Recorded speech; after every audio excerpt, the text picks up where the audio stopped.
Hey, welcome to the Weed Out, where we weed out the bullshit and talk about the nonsense that's happening in our backyard. I'm your host, Spencer Fox Peterson, rolling solo today. Just wanted to check in. It's been about 3 months since we last spoke. Hope everybody's doing okay. A lot has changed since October. We've had an election, a federal election, and things didn't go swimmingly for the Democrats. And as you probably no, the weed out is not shocked. We were predicting this because of their lurch word right. And, on this podcast, we tend to focus on local issues. Unfortunately, with the Orange Menace, Trump 45 back in the office, um, we have to continue being vigilant. He's doing ICE raids. If you're in food service, there's going to be potential for federal agents coming in looking to sweep people up. Very Nazi Germany, very uncool, in my opinion. This is all happening, and I blame the Democrats. I'm going to say it real straight. I blame them. Fuck you guys for giving us no choice in general, like, Republican or Republican light. Both parties are completely captured by capital interests. The SCOTUS is clearly captured by said capital interests. How many of them have been credibly accused of taking bribes from billionaires? Elon Musk is sitting in the White House. He has direct access. He did a fucking Nazi salute. That's a Nazi salute. End of story. So all this is happening. What does this have to do with Western Mass? What does that have to do with the Berkshires? What does this have to do with Holyoke, Massachusetts? Seemingly nothing, but everything all at once. We need to move away from blaming voters. So your MAGA friend, whatever. Yeah, I don't want to be friends with them. I don't. But the reality is, either choice is going to end up with Gaza flattened, with hardship for people all over the world because of U.S. Foreign policy, which then boomerangs back and affects our domestic policy. That's why, why are all these immigrants here? First of all, they're people, they're not immigrants. Second of all, no person can be illegal. Borders are fucking fake. So I don't want to hear it. I hate it. I won't fucking even entertain it. But why are they displaced? That's our fault. Well, it's really our oligarchs' fault, but we have a responsibility to do something about it. Now, this big behemoth of an empire is gonna fucking crash and crumble around.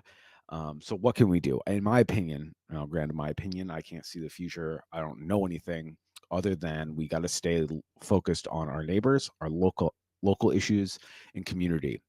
A strong community can hold out the federal government. The United States is a big fucking place, man. I know they got all the advantage, they got all the weapons, they got all the tech, they got everything, but we keep us safe. What does that look like? That means talking to your neighbors, know what's going on. What are people struggling with? And maybe you can help. Simple as that. Your neighbor just had a back surgery. If you know that, oh, let me take your trash out for you. There's a million things we can do. Revolution starts in your mind. My interpretation of the term, the revolution will not be televised. There's a bunch of different interpretations, and quite literally meaning like, they won't be around to record it because the system will fall apart. But in my mind, you can't televise what's going on inside your own head. The revolution starts in your head. So with that said, revolution and revolutionary mindset and radical mindset don't mean I'm going to kill a bunch of Nazis. I'm not Aldo Rain from Inglorious Bastards. I mean, punching Nazis and hurting Nazis is the only thing to do with them. So softened her take on Trump's immigration rhetoric. She's saying things like, we'll follow the law, yada, yada, yada. That doesn't mean standing up for people. Following the law, we have some really fucking draconian laws. So, like, that doesn't give me any sort of good feeling when somebody says they're going to follow the law. Well, at one point it was illegal to fucking drink booze. They had to make an amendment. It's like, what are laws? Laws are moving targets. Like, I don't really give a shit about that. What are your values? And she's neglecting to do that. And I'm not shocked. She's a snake. She works for billionaires. It's literally the least shocking thing that she talks a big game, and then when it comes time to actually do something, she's not going to. But I am heartened to hear that in my city that I reside, Holyoke, Massachusetts, one of the largest Puerto Rican populations in the country. It's obviously Puerto Ricans are American citizens. Sadly, we learned in this last election cycle, a lot of people, including people like President Trump, did not know that. Now, people in Puerto Rico don't have a say in the presidential election because they're not a state, they're a territory. They have their own governing system, colonial governing system. It's fucked up. I'm sure you could talk to a lot of people about that. There's a lot of information out there about there. So if you're curious about that, I suggest looking into it. But in Holyoke, so you'd think a lot of right wingers be like, they care about immigrants there. They don't have to. As a culture and a community, they don't have to, but they understand overall. I think this community understands, at least the working class Puerto Rican side has a little more empathy than, say, the average right wing MAGA. And even though they don't have to be in that position, they could easily jump on the MAGA train as citizens, right? Like they could easily say, "Make America Great Again." But the mayor, who is the first Puerto Rican mayor who I've been at odds with, has made some strong statements, and so is the superintendent. So I'm going to start there with today's episode. I'm just going to read this headline from Mass Live. Holyoke Mayor, superintendent take actions suppressing support for immigrants. I'm going to pull this up on the screen, so if you're watching this on YouTube, you can see it. But basically, I was disheartened with Maura Healey, the governor of Massachusetts. Very disappointed, and I'm glad that the mayor is taking some more supportive action. So I have it up on the screen. It's a Mass Live article, so take it with a grain of salt.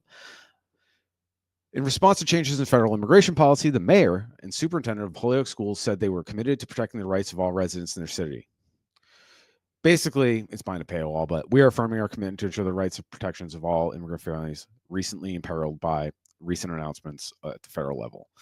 So they're actually addressing it. I'm shocked because Josh, Mayor Garcia, Josh, as I call him, and I, like I said, have been at odds. Technically, this podcast is blocked by Mayor Garcia on social media because we kept pressing him publicly on all his posts about his affiliation, accused sexual assaulter, Captain Reyes of the Holyoke, formerly of the Holyoke Police, but conveniently retired right before any punishment could be handed down. Captain Reyes, as a reminder, was on Josh Garcia's transition team as a representative of the Holyoke Police Department. I'm under the impression, I don't have any proof on this, but I've been hearing that, they're colloquial, like they know each other outside of professional means. I don't know if that means their family or their families know each other, or his brother, one of their brothers is friends with one of the other. I don't know.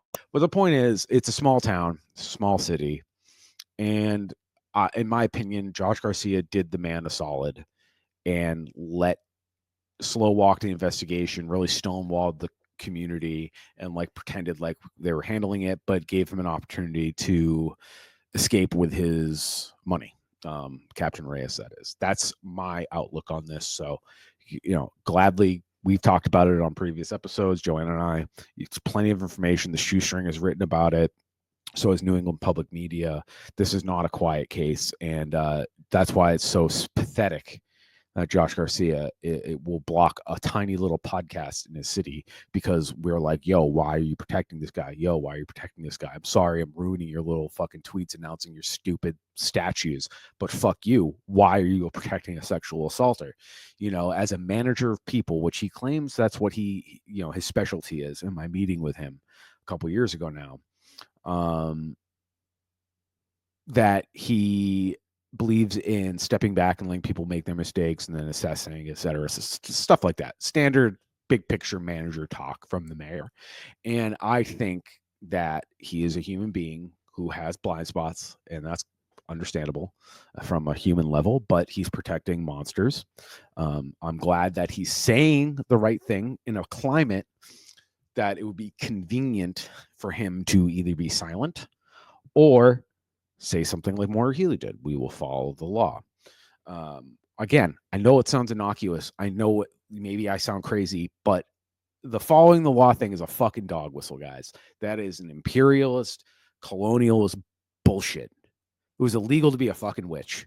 What is a law? I'm going to say that till I'm fucking blue in the face. Now, all this is happening.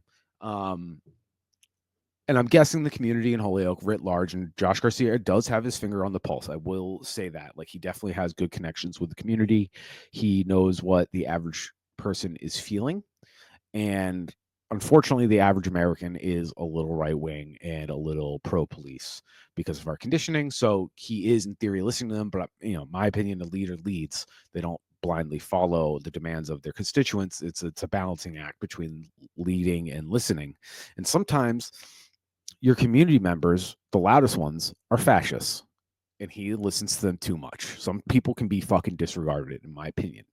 Now, all that said, he has also recently announced his intent to run again. So we are in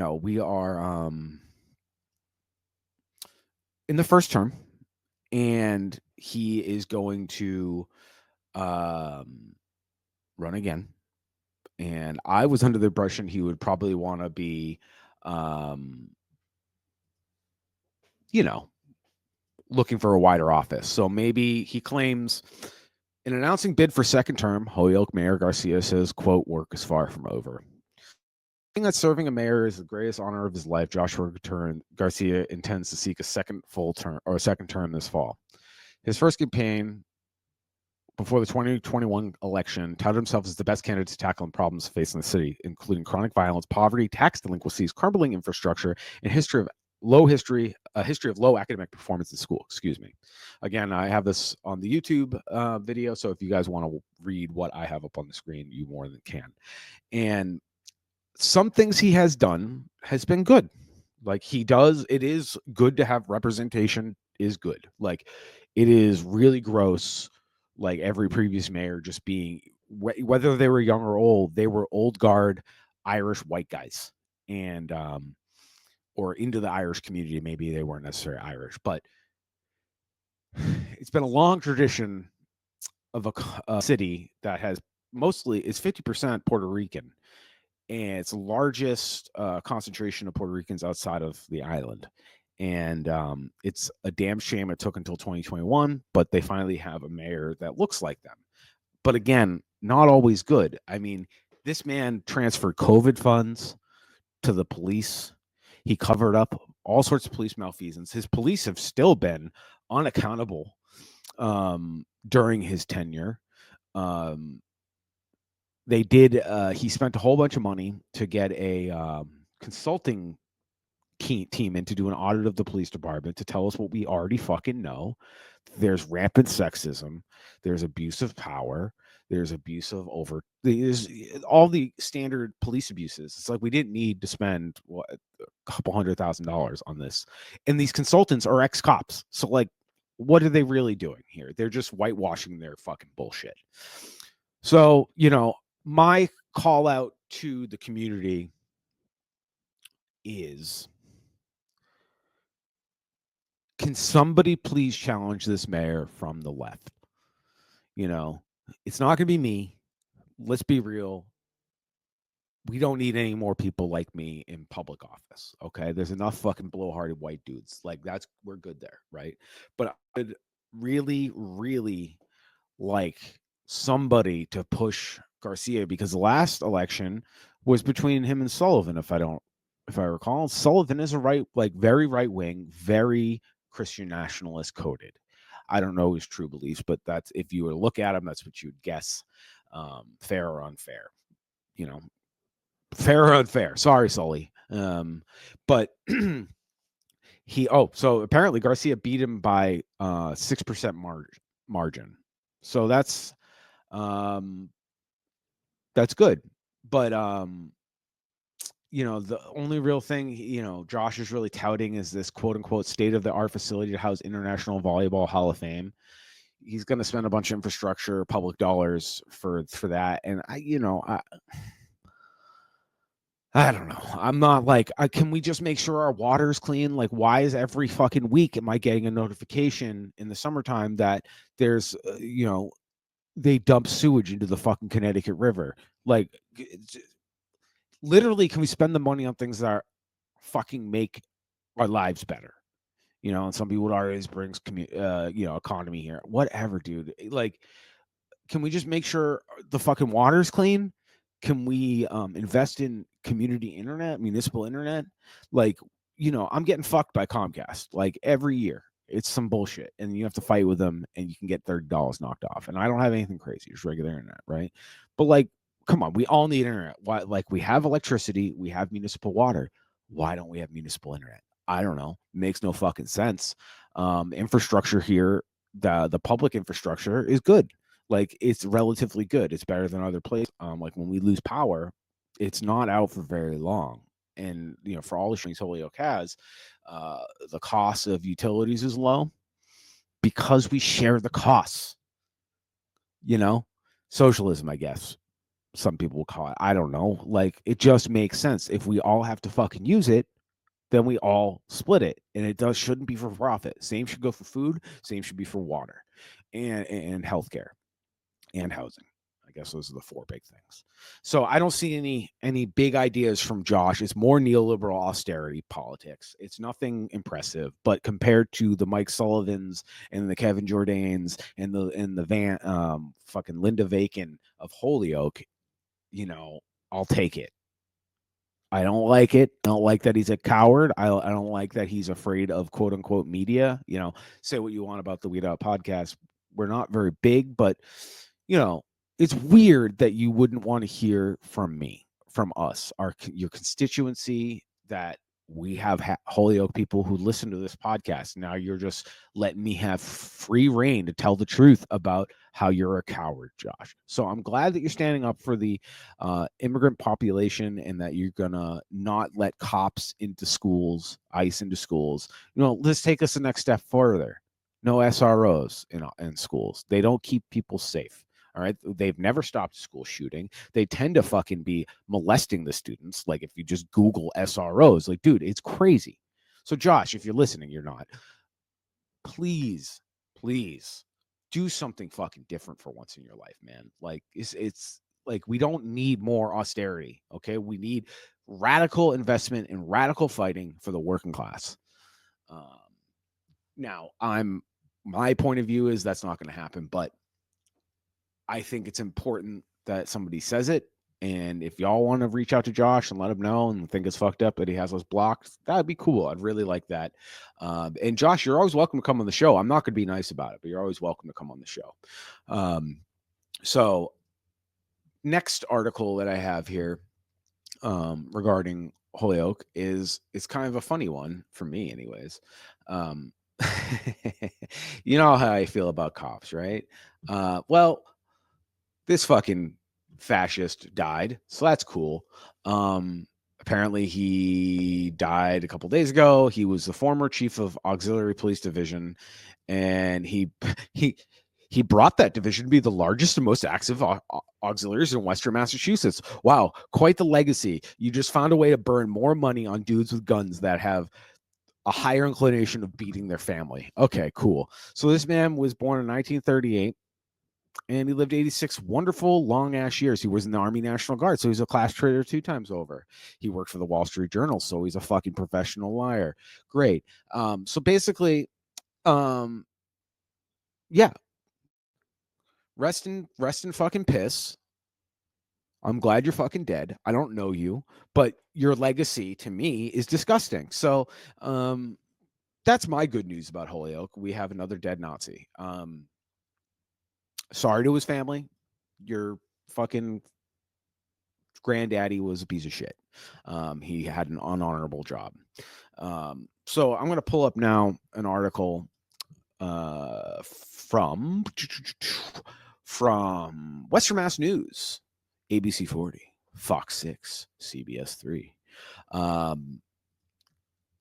with Maura Healey's guidance on how to deal with ICE. So, pulling it up on the screen. Okay. Massachusetts for schools if approached by ICE agents. Actually, this is the Mass Attorney General, Andrew Campbell, not Maura Healey. Maura Healey was previously Attorney General. As President Trump declares a national emergency at the southern border, we're beginning to see more ICE raids across the country. No shit. Under the Biden administration, programs were made to allow temporary status for those working for their paperwork to process, waiting for their paperwork to process. In a statement put out, oh no, that's Maura Garcia.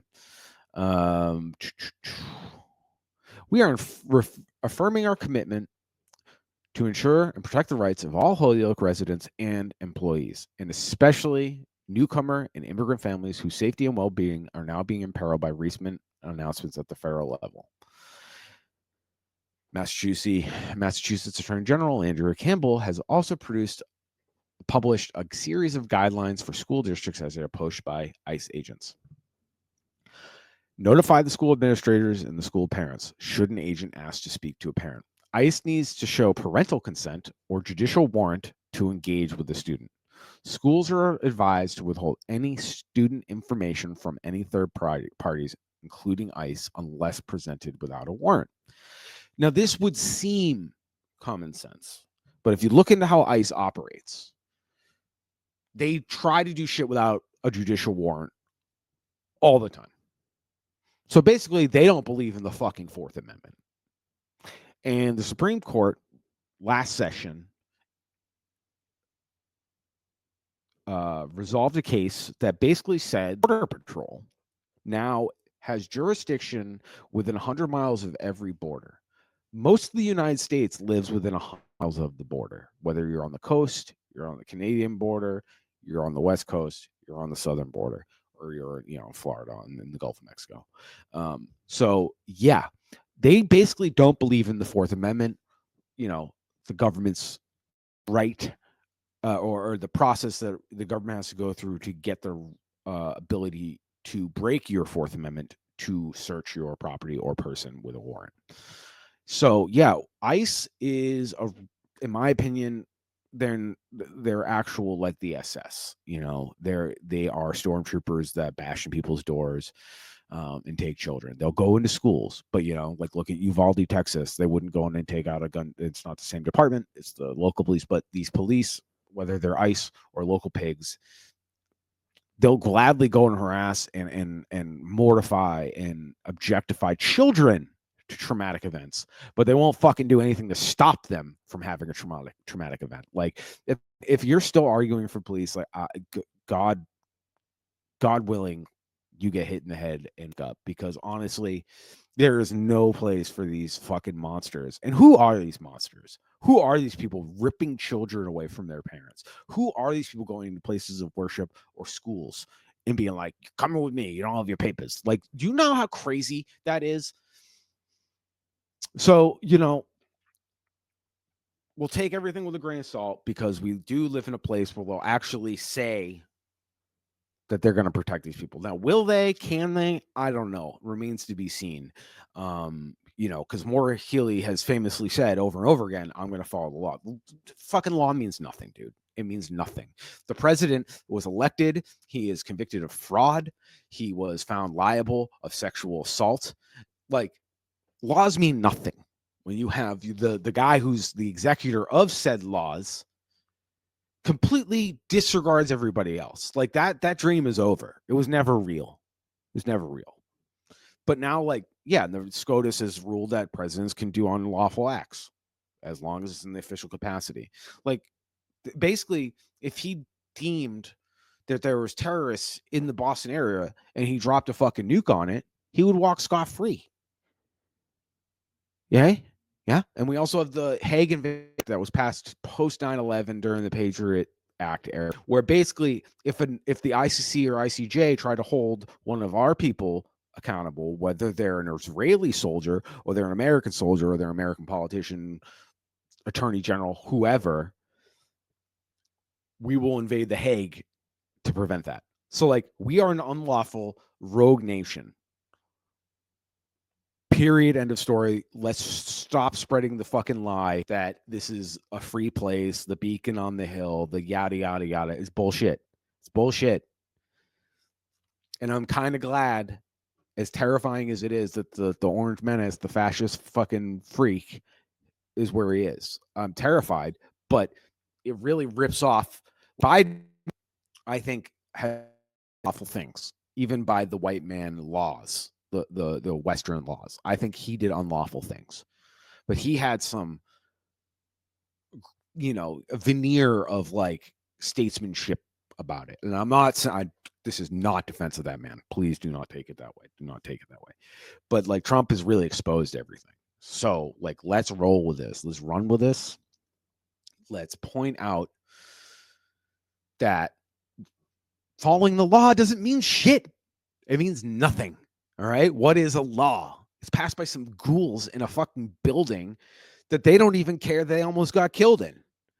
And they're pardoning the January 6th rioters, which they shouldn't have been in fucking jail in the first place, if you ask me. You just created more radicals, more martyrs by jailing them. And none of the architects got in trouble. None. Maybe Steve Bannon, but did he even get in trouble? I mean, he went to jail for not answering a fucking congressional subpoena. Whoop-de-fucking do. And people defy congressional subpoenas every fucking administrator or every Congress every 2 years. Like, it happens. And that's the worst thing that happened. Was Steve to jail for 30 days. Peter Navarro went to jail for 30 days. Trump got embarrassed, but that's about it. Like, and all these people had their lives fucking ruined. And, you could argue, and it's a good argument. They made that decision. They made their bed, okay? And that sucks.